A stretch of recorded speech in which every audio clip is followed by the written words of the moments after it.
Assalamu alaikum, everybody. Thank you very much for coming. Carrying on from last week, the previous week, and as the song that we just played, 1 whole year of genocide. 1 whole year of the most documented genocide in history. Amnesty International, Human Rights Watch, Save the Children, Oxfam, the list goes on, are all calling this a genocide. The ICC, the ICJ, the UNGA, the UNSC are all calling this a genocide.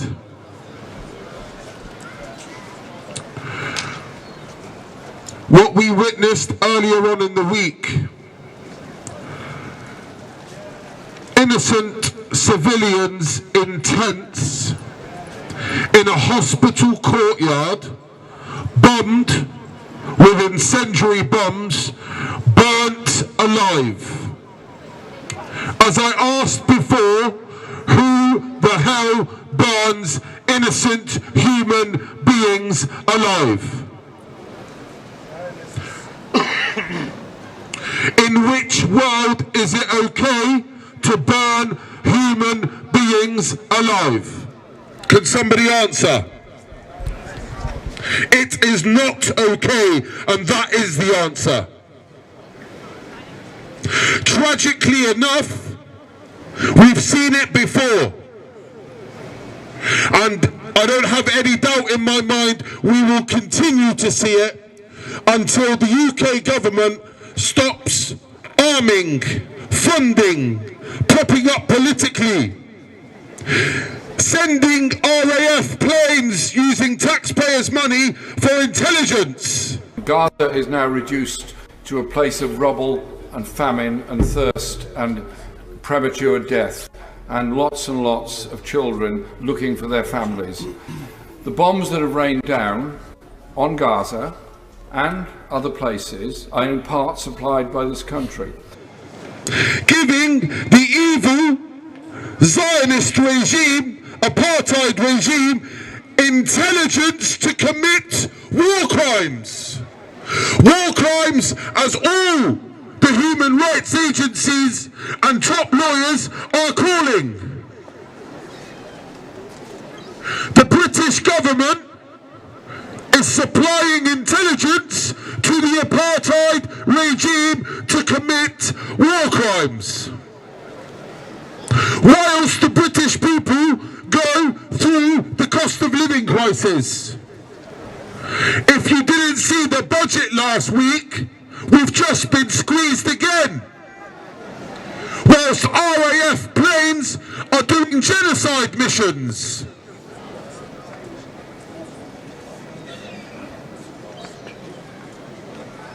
Who the hell gives intelligence to a government, a state, a fake state that is burning people alive in hospitals?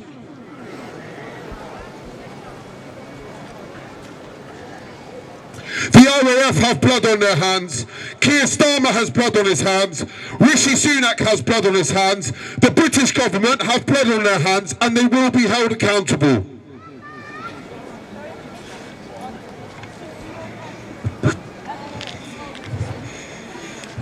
In the last couple of weeks, we've seen Israel attack the sovereignty of at least 2 other countries, Lebanon and Syria. They went into Lebanon through the south. They've been attacking Beirut. Even today, we have no less than 6 strikes in the middle of Beirut in a residential area.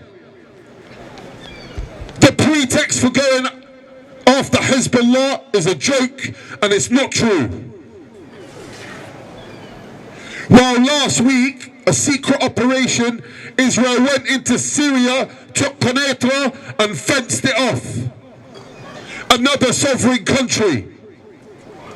Explain to me which other country on this earth gets away with so much impunity? Which other country can bomb, strike, enter any other country. Which country in the world other than Israel?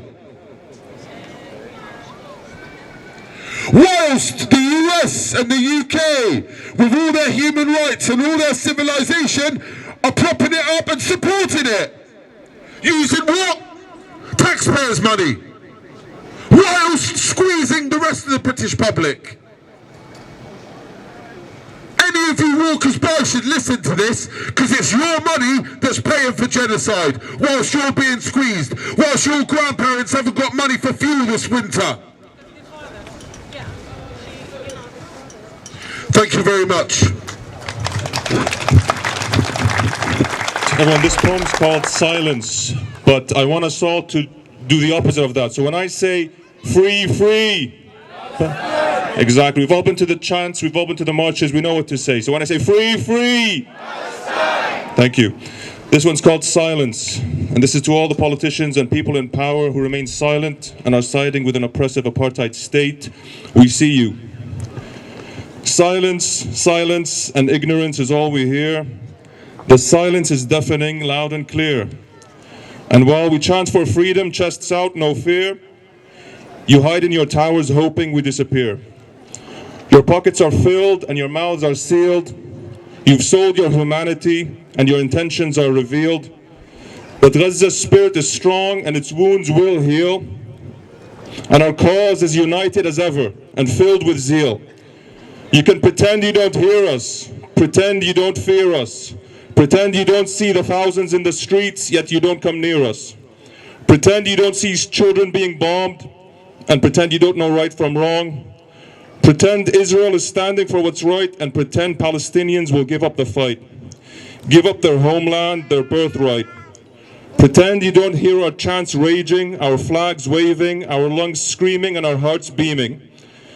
Palestine will be free, and that's not dreaming. And it's free, free, Palestine! And we'll keep repeating, free, free, Palestine! Despite the beatings, free, free, Palestine! You're never defeating, free, free, Palestine! And we're never conceding. Despite your silence, Palestine will never surrender. And in the trash of history, your stance will be remembered.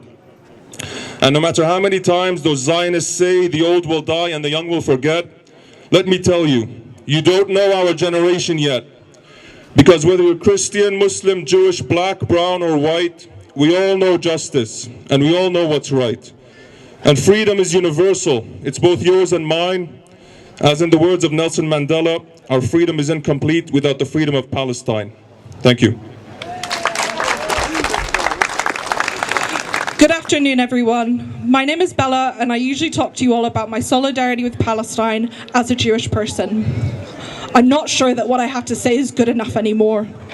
I could get up here and say the same as what I've said in the past. I could read off statistics, describe how Zionism is not Judaism, but indeed fascism, and I could endeavour to give you some hope that there are some Jews in the world, like me, who will not stand for what's being done in their name. I'm afraid, however, that this is just not good enough and has not been good enough for some time. Why am I the palatable mouthpiece to articulate what Palestinians have suffered and have known for decades? Why should my Jewish voice resonate better with passive and cowardly onlookers than the cries of Palestinians being burned alive? Why can't my Palestinian brothers and sisters express their pain, their grief, their rightful and justified desire to resist their torture, displacement, and murder with all of their might without fearing violence, intimidation, surveillance, or flimsy and disingenuous accusations of anti-Semitism? My heart bleeds when I hear my Palestinian and Arab friends and peers qualify their grief to anticipate these baseless accusations. If you think that the Palestinian cause is lent legitimacy by my presence here, then you are racist and failing to see Palestinians as human beings. We, in this country, where victims of oppression are censored by the state for speaking out, should not rest, because we, too, are nowhere near free. Do we stand in solidarity with Palestinian resistance or just Palestinian corpses? Babies are being born into genocide as the only living member of their family, and certain communities, mine included to be frank, want to spend their time silencing the victims of these indescribable injustices. When I saw the photos of the Zionist counter-protests being held the day that the untwinning motion was set to be discussed, I wanted to vomit. We, as tender, inclusive, and gentle people, are up against the most narcissistic and delusional ideology of all time. The facts are clear. The so-called Jewish state chose to start the Jewish New Year by incinerating starving refugees in tents and attached to IVs. Apparently, according to Zionists, this is what a righteous and blessed state is at liberty to do at the dawn of a new year after a holy day of repentance. Zionism has created the highest number of child amputees in the history of the world. I can spend all day telling you how this is against Judaism entirely, but I won't do so because you already know this. When they accuse your chance of freedom from the river to the sea of being anti-Semitic, they are judging you by their own standards. Every Zionist accusation is a confession. We say peace and freedom, and they hear terrorism. What is that? Pure, unadulterated narcissism. Do not be intimidated into silence by their narcissism. Do not waver in your hopes for a better world. Do not waste your breath trying to justify your grief to people who cheer on the murder of human beings. We often hear these days that humanity has died, but this isn't true. Humanity lives in the Palestinian doctors who have been working non-stop to deliver exceptional care without even the utility of functioning hospitals, let alone equipment or medication.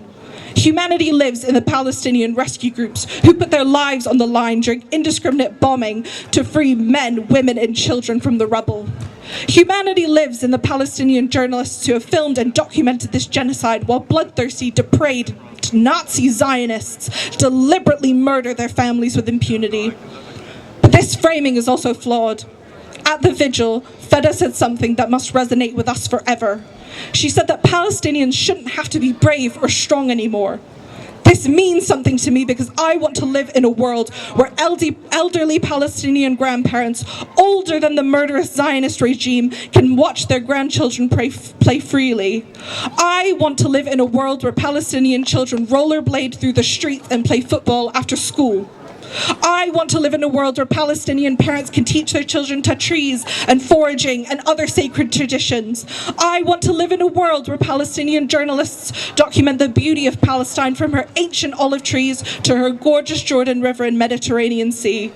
Palestinian suffering is continuously romanticized by placid, smug liberals who gesture towards vague and unsatisfactory notions of peace and unity between both sides, as if this is meant to be a morally superior position to the preservation of life that Palestinians fight for daily. I want to live in a world where liberation makes way for peace. I want to live in a world where people resisting ruthless, calculated death are not seen as terrorists. I want to live in a world where Palestinians don't have to be perfect victims. I want to live in a world where every child in Gaza has all of their limbs attached to their body. I want to live in a world where Palestinian life just isn't about just survival. I want to live in a world where Palestine is unconditionally free from the river to the sea. Thank you.